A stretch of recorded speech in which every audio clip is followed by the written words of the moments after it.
விருதுநகர் மாவட்டம் வத்ராயிருப்பு அருகே உள்ள சதுரகிரி சுந்தர மகாலிங்கம் கோயிலில் ஆடி மாத பிரதோஷத்தை முன்னிட்டு ஆயிரக்கணக்கான பக்தர்கள் குவிந்தனர். பிரதோஷத்தை முன்னிட்டு அதிகாலை முதலே பக்தர்கள் மலையேறி சென்று சுவாமி தரிசனம் செய்தனர். இதையடுத்து பிரதோஷம் மற்றும் பௌர்ணமியை முன்னிட்டு 4 நாட்கள் மட்டும் பக்தர்கள் செல்ல அனுமதி வழங்கப்பட்டுள்ளது. இதனால் மலையில் தங்குவதற்கு அனுமதி இல்லை என கோயில் நிர்வாகம் மற்றும் வனத்துறை தெரிவித்துள்ளது.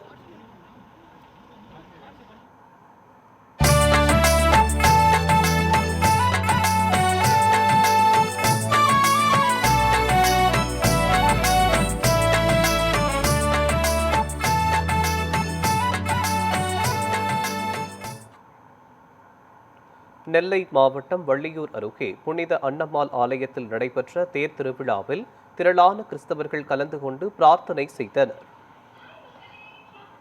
கிழவநேரி புனித அன்னம்மாள் ஆலயத்தின் 100ஆம் ஆண்டு தேர் திருவிழா கோலாகலமாக நடைபெற்றது. அலங்கரிக்கப்பட்ட தேரில் புனித அன்னம்மாள் எழுந்தருளி ரத வீதிகளில் சென்று பக்தர்களுக்கு காட்சியளித்தார். ஏராளமான பக்தர்கள் கலந்து கொண்டு உப்பு, மிளகு, மாலை உள்ளிட்டவற்றை செலுத்தி வழிபட்டனர். இதில் திரளான கிறிஸ்தவர்கள் கலந்து கொண்டு பிரார்த்தனை செய்தனர்.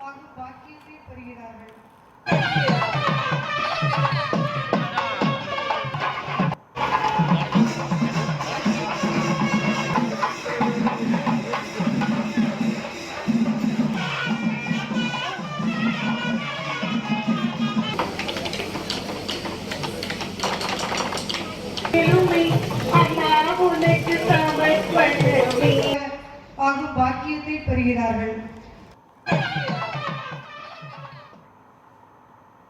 திண்டுக்கல் மாவட்டம் வத்தலக்குண்டு அருகே புனித சந்தனமாதா ஆலயத்தின் திருவிழாவில் திரளான பக்தர்கள் கலந்து கொண்டு பிரார்த்தனை செய்தனர்.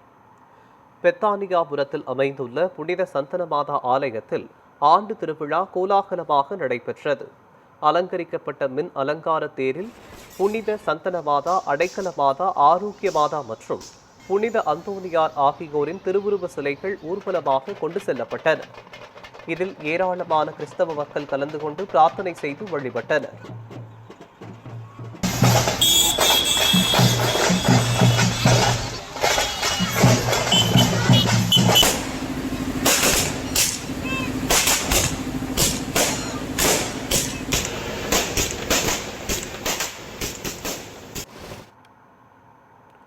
திருச்செந்தூர் சுப்பிரமணிய சுவாமி கோயிலில் பக்தர்கள் குவிந்ததால் 3 மணி நேரம் காத்திருந்து சுவாமி தரிசனம் செய்தனர். தூத்துக்குடி மாவட்டம் திருச்செந்தூர் சுப்பிரமணிய சுவாமி கோயிலில் ஏராளமான பக்தர்கள் குவிந்தனர். பல்வேறு பகுதிகளில் இருந்து சென்ற பக்தர்கள் கடல் மற்றும் நாழிக்கிணறு புனித நீராடி நீண்ட வரிசையில் காத்திருந்து சுவாமி தரிசனம் செய்தனர். அங்கு ஏராளமான வாகனங்கள் நகருக்குள் குவிந்ததால் போக்குவரத்து நெரிசல் ஏற்பட்டது.